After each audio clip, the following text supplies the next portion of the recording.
ये कार्यक्रम सत्य घटनाओं से प्रेरित है। जिनके साथ ये घटनाएं घटी उसकी वास्तविकता उन्हीं तक सीमित है। भूत प्रेतों और असामान्य विषयों के होने पर चैनल कोई दावा नहीं करता और न ही प्रोत्साहन करता।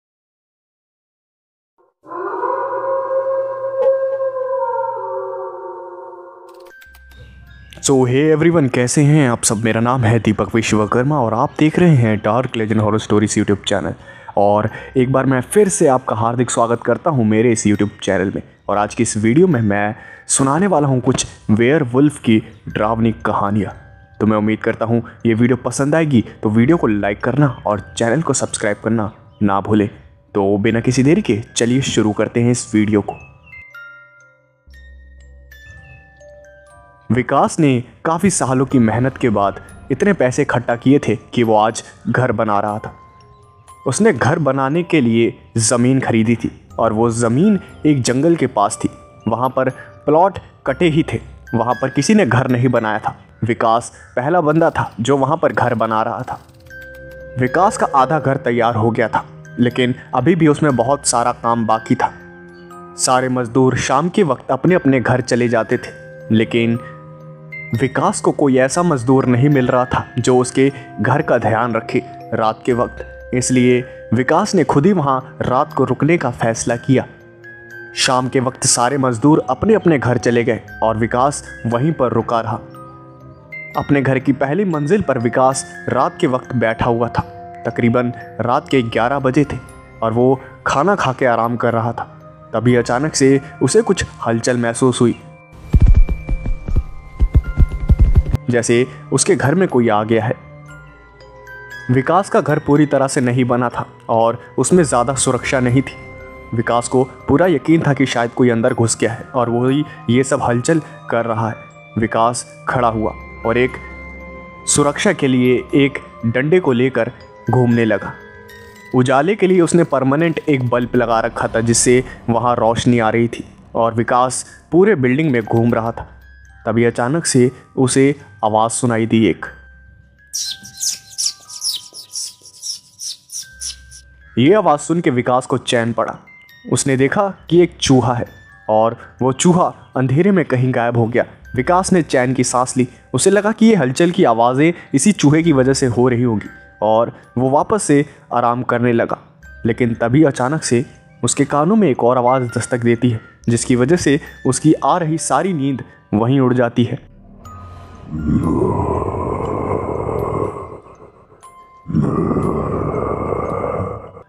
यह आवाज़ सुन के विकास काफ़ी ज़्यादा डर गया था। उसे लगा कि कोई जंगली जानवर यहाँ घुस गया है, क्योंकि जंगल ज़्यादा दूर नहीं है। विकास इधर उधर देखने लगा, लेकिन उसे दूर दूर तक कोई नज़र नहीं आ रहा था। लेकिन उसे इस बात का यकीन तो हो ही गया था कि कोई ना कोई तो ज़रूर अंदर घुस गया है। वो बिल्डिंग नई नई बनी थी और आसपास जंगल एरिया था, जिसकी वजह से वहाँ टावर बहुत कम थे। और विकास एक कॉल करने के लिए छत की तरफ भागा। छत पर चढ़ने के बाद वो नीचे की ओर देखता हुआ उसने फ़ोन मिलाया और उसने जो देखा उसे देखकर उसकी आंखें और चौड़ी हो गई। उसके फ़ोन मिलाते हुए हाथ अचानक से रुक गए। उसने देखा कि कम से कम 4-5 भेड़िए उसकी बिल्डिंग के चारों तरफ इर्द गिर्द घूम रहे हैं।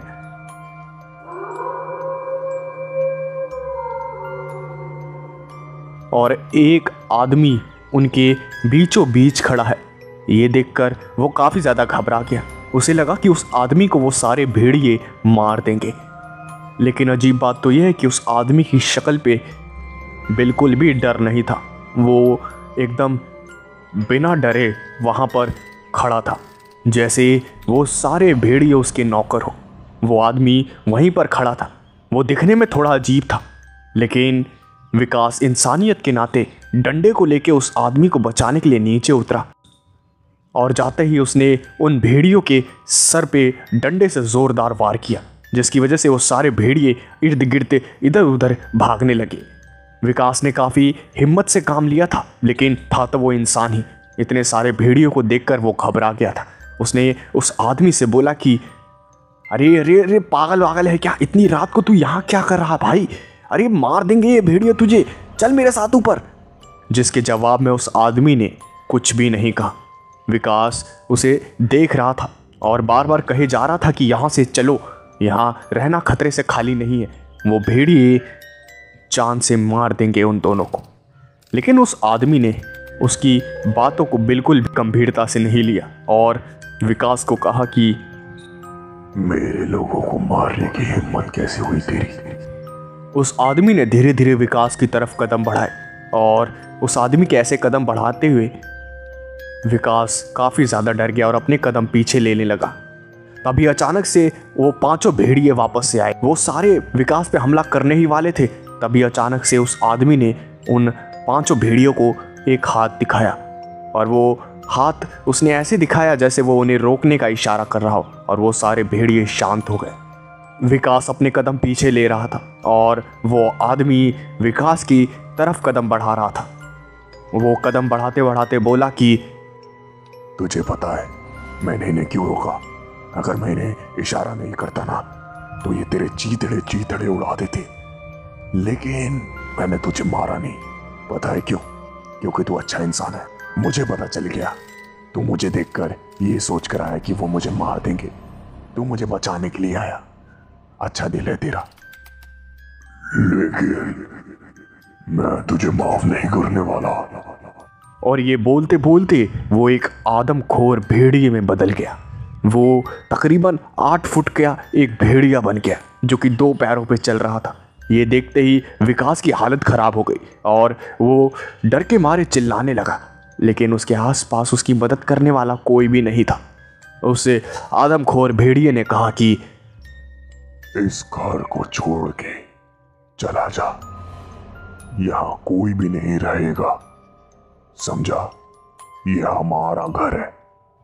जिसके जवाब में विकास काफ़ी ज़्यादा डर गया। उसके मुंह से आवाज़ निकल ही नहीं रही थी और अचानक से वो ये सब भयानक मंजर देखता हुआ बेहोश हो गया।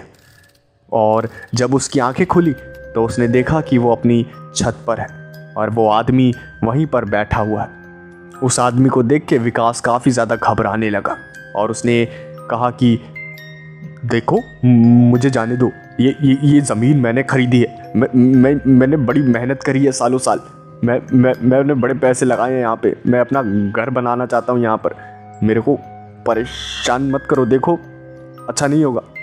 और ये बातें सुन के वो आदमी हंसने लगा और उसने कहा कि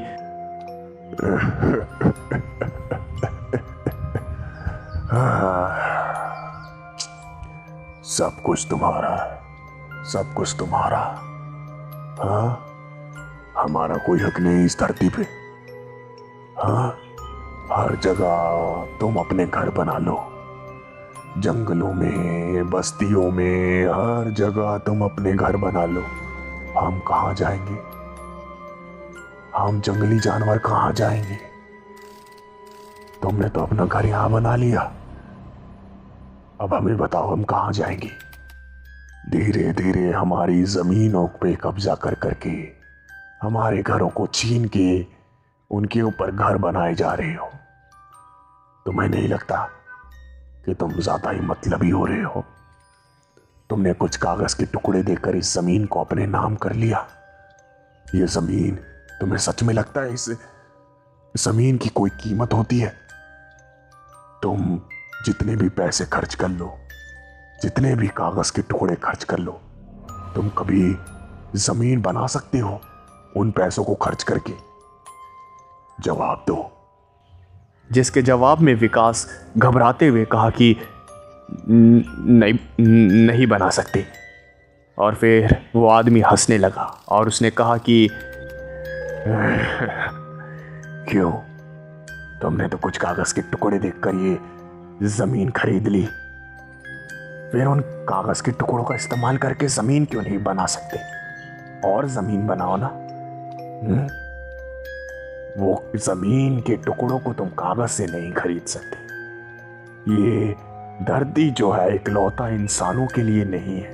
यहाँ कई तरह के जीव रहते हैं, सबका बराबर का अधिकार है। तुमने कुछ टुकड़ों को कमाना सीख लिया तो इसका मतलब ये नहीं कि पूरी दुनिया तुम्हारी है। कई सालों से हम इस अन्याय को सहते रहे।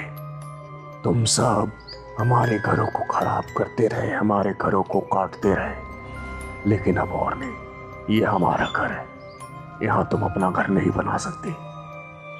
मुझे इंसानों से नफरत है। हमेशा लालच में इंसान का ही बुरा कर देता है। तो हम तो जानवर हैं। खैर, यहां कोई घर नहीं बनेगा तुम्हारा। इस जमीन को तुमने जिससे खरीदा है उससे पैसे वापस लेके यहां से चले जाओ। विकास को अपनी आंखों पे यकीन नहीं हो रहा था कि वो ये सब क्या देख रहा है। उसे कुछ भी समझ नहीं आ रहा था। उसके सर में दर्द हो रहा था। वो आदमी विकास को ये सारी बातें समझा रहा था। तभी वो आदमी उठता हुआ बोला कि आज तो मैं तुम्हें छोड़ रहा हूं, लेकिन आगे से ऐसा नहीं होगा। मैं पत्थर दे लूं और आगे भी मैं नरम दिल से काम नहीं लूंगा। आज तो मैंने छोड़ दिया तुम्हें, लेकिन जो मैंने बताया है वो जल्दी से जल्दी करो, वरना अगर तुमने वापस यहां अपना घर बनाने की कोशिश की तो जो होगा उसका जिम्मेदार तुम खुद होगे।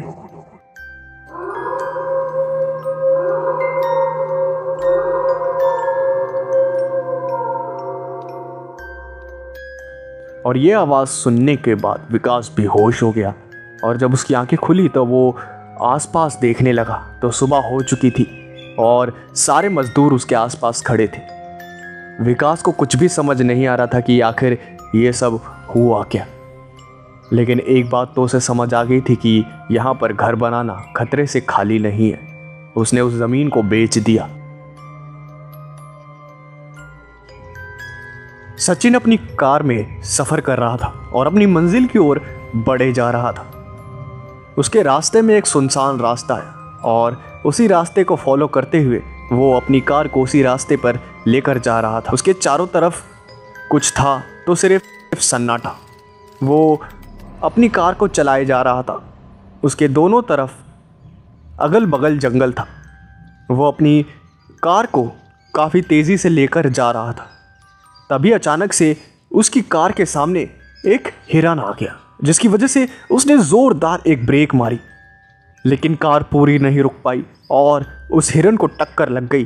टक्कर ज़्यादा ज़ोरदार नहीं थी, लेकिन वो हिरन गिर गया वहीं पर। और सचिन ने तुरंत दरवाज़ा खोला और उसके पास बढ़ ही रहा था। तभी अचानक से कुछ ऐसा हुआ जिसे देखकर उसकी आंखें चौड़ी हो गई। उसके दिमाग ने काम करना बंद कर दिया। उसने देखा कि एक तेज़ी से भागता हुआ 8 फुट का एक भेड़िया और इंसान का हाइब्रिड आया और उस हिरण को उठा के वहाँ से ऐसे गायब हो गया जैसे वो आया ही नहीं था। इतनी रफ्तार से वो आकर गायब हुआ था जिसका कोई मुकाबला नहीं था।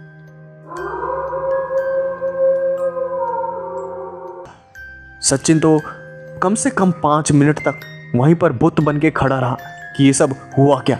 अभी अचानक से उसकी आंखों के सामने एक हिरण पड़ा था, लेकिन वो 8 फुट का दिखने वाला भेड़िया मानव उसे लेकर ऐसे गायब हो गया जैसे कोई लाइट की स्पीड से ट्रैवल कर रहा हो। सचिन को अपनी आंखों पर यकीन नहीं हो रहा था और वो यही सब सोचा जा रहा था कि क्या ये सब हकीकत थी या ये सब वहम था। सचिन को कुछ भी समझ नहीं आया। वो अपनी कार में वापस बैठा और कार को चलाने लगा। तभी अचानक से उसे आवाज सुनाई दी।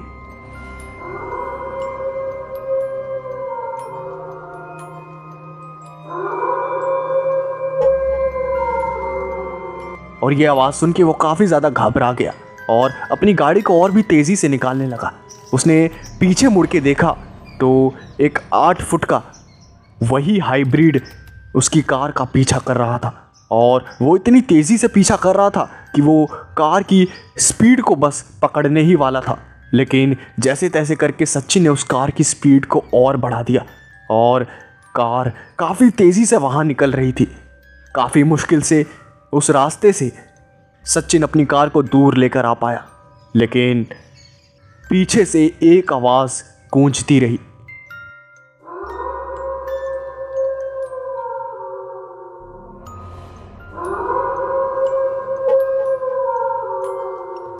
सचिन जैसे तैसे अपनी जान बचाकर वहां से निकला और घर आकर उसने चैन की सांस ली और भगवान का शुक्रिया अदा करा कि वो आज बच गया, वरना वो आदमखोर भेड़िया सचिन को अपना शिकार बना ही लेता।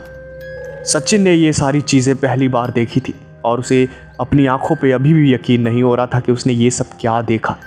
उसे यकीन नहीं हो रहा था कि जिसका वो मजाक बनाता था बचपन से और सिर्फ मनोरंजन के लिए ऐसी चीज़ों को सुनना पसंद करता था, आज उसने उन चीज़ों का सामना किया है। सचिन ने बिल्कुल भी ऐसा नहीं सोचा था कि किसी ज़िंदगी के मोड़ पर उसे इन चीज़ों का सामना करना पड़ेगा। जैसे तैसे उसने अपने आप को संभाला और उसने चैन की सांस ली। हाथ मुंह धोकर उसने अपनी टीवी को खोला और टीवी पे न्यूज़ चैनल लगाया। लेकिन जैसे ही उसने न्यूज़ चैनल को ऑन किया, उसने जो न्यूज़ देखी वो न्यूज़ देखते ही उसकी आंखें और चौड़ी हो गई।